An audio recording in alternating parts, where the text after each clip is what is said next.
Pernahkah Anda merasa bahwa belakangan ini sangat sulit untuk mencapai kinerja bisnis yang optimal? Sering mengalami kesulitan dalam mengelola berbagai kapabilitas di perusahaan atau bahkan tidak produktif? Mari kita bahas dalam Reimagining Operational Excellence bersama saya, Jacky Masri.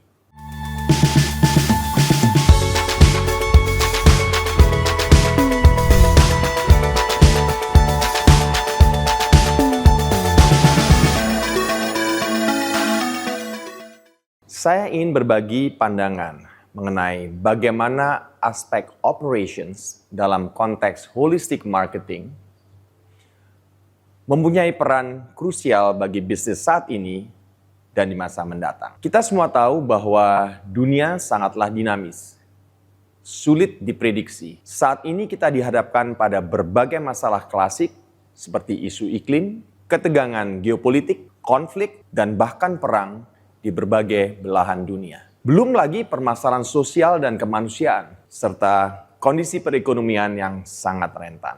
Pada sisi lain, perkembangan teknologi berlanjut semakin cepat, sehingga terus mengguncang dunia dan membawa kita semua ke dalam lanskap bisnis yang semakin kompleks. Tantangan ke depan tidak pernah terbayangkan. Namun, mau bagaimana lagi? Bisnis harus terus berjalan, harus lebih berfokus lebih kuat pada faktor lingkungan, sosial, dan tata kelola. Buku Entrepreneurial Marketing, Beyond Professionalism to Creativity, Leadership, and Sustainability yang saya tulis dan telah diterbitkan global oleh Wiley Publishing pada tahun 2023 lalu menjelaskan bahwa pendekatan konvensional yang terlalu prosedural tidak lagi mencukupi dan tidak akan dapat memberikan hasil memadai. Untuk bertahan dan berkembang dalam kondisi penuh tantangan, organisasi bisnis harus menerapkan pendekatan pemasaran holistik dengan mengintegrasikan berbagai kemampuan dikotomis agar bisa lebih lincah, fleksibel, dan resilient. Pendekatan holistik ini dirangkum dalam model Omni House, di mana komponen operations merupakan pusat gravitasinya. Operasi menjadi jembatan penting antara berbagai elemen dikotomis dalam model ini. Operasi dapat memfasilitasi yang ingin dicapai oleh Departemen Pemasaran dan pada saat yang sama membantu memenuhi tujuan utama Departemen Keuangan. Operasi dapat memastikan bahwa penggunaan teknologi canggih benar-benar berorientasi pada kemanusiaan. Operasi juga menjadi jembatan antara dua kelompok dikotomis, yaitu kapabilitas entrepreneurship dan professionalism. Cluster entrepreneurship dan professionalism ini dapat memengaruhi keunggulan operasional melalui 4 hal, yaitu quality, cost, delivery, dan service, atau kita kenal dengan QCDS. Keunggulan operasional yang kuat sangatlah diperlukan agar perusahaan kita tetap bisa melaju pada kurva berikutnya, menuju tahun 2025, kemudian menuju tahun 2030, dan bahkan setelahnya. Pada rentang kurva ini, keunggulan operasional akan menjadi salah satu penentu apakah perusahaan kita akan tumbuh, mandek, atau menurun. Oleh karena itu, kita harus memastikan bahwa kita bisa memanfaatkan semua momentum yang ada saat ini dan semua kapabilitas di perusahaan kita. Banyak contoh dari berbagai negara Asia yang telah melalui perjalanan pembentukan berbagai kapabilitas yang kemudian menjadi fondasi bagi banyak perusahaan di setiap negara tersebut dan bahkan mengantarnya menjadi pemain global yang kompetitif.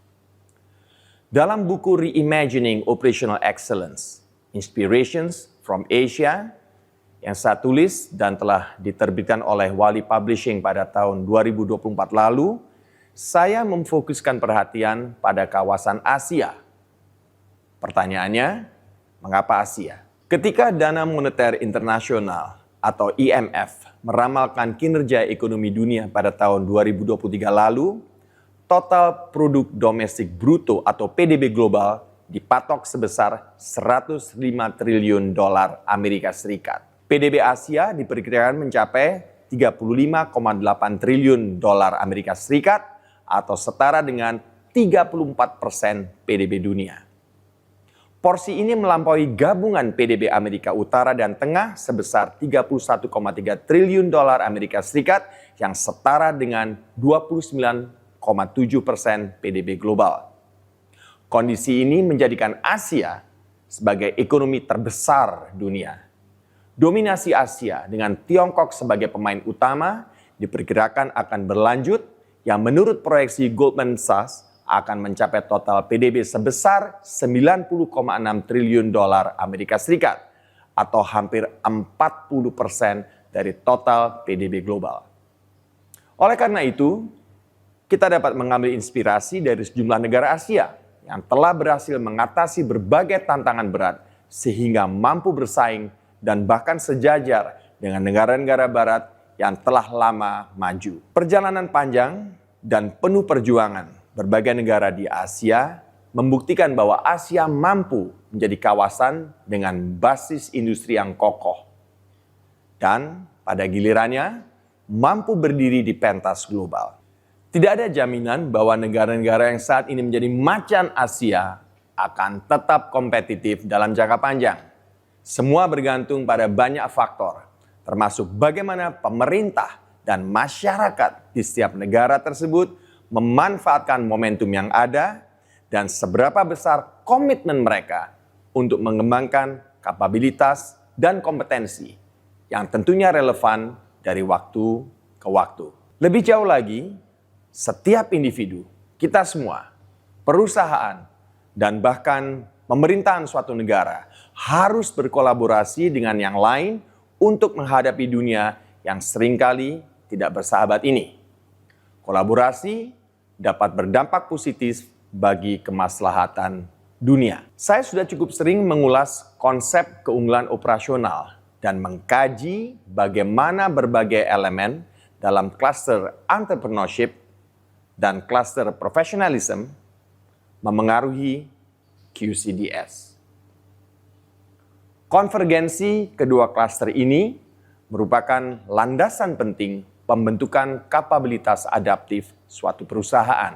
Sejalan dengan definisi kualitas yang sifatnya semakin kompleks, kita harus mengeksplorasi bagaimana perspektif baru mengenai kualitas berkaitan erat dengan aspek keberlanjutan atau ESG, yang pada gilirannya mendorong perusahaan untuk terus memperkuat orientasi yang berpusat pada pemangku kepentingan. Elemen biaya tidak bisa lagi hanya mengandalkan pendekatan cost cutting, tetapi harus sejalan dengan nilai-nilai sosial yang mengacu pada kemanusiaan. Kebijakan biaya yang terkait dengan lingkungan misalnya harus dapat memberikan kontribusi sosial yang relevan. Sejalan dengan semakin pentingnya aspek ESG, maka product delivery yang berbasis teknologi akan bergeser signifikan dari metode delivery on estimate yang sudah lama kita kenal menjadi on conscience. Hal ini akan dapat memberikan customer experience yang optimal. Begitu pula dengan layanan-layanan pendukung akan bergeser dari layanan yang standar saja menjadi layanan yang sifatnya transformatif, yang sejalan dengan berbagai tuntutan sosial. Korea Selatan sangat kuat dalam kapabilitas kreativitas dan inovasi yang menciptakan efek Hallyu dan membawa banyak perusahaan dan merek dari negara tersebut menjadi pemain kelas dunia. Samsung misalnya telah berhasil membangun kemampuan operasional yang luar biasa berdasarkan kreativitas dan inovasi. Kita lihat India yang telah berhasil membangun kewirausahaan dan kemampuan kepemimpinan yang kuat yang dibentuk oleh latar belakang sosial, budaya, ekonomi, dan lingkungannya yang sangat unik. Tidak mengherankan jika banyak sekali perusahaan kelas dunia yang sekarang ini dipimpin oleh para pemimpin asal India. Made in India leaders. Jepang, sebagai lambang productivity dan improvement, adalah tempat lahirnya konsep Kaizen yang mewarnai perjalanan Toyota menjadi salah satu perusahaan otomotif paling berprestasi di dunia. Selanjutnya, kita bisa belajar dari negara kecil berkapabilitas luar biasa yang menjadikannya salah satu negara terdepan di dunia, yaitu Singapura. Kapabilitas profesionalisme dan manajerial telah begitu mengakar dalam masyarakat Singapura yang membuahkan prestasi-prestasi luar biasa di berbagai lembaga, baik itu di lembaga pemerintahan, korporasi, maupun lembaga-lembaga yang bergerak di sektor pendidikan.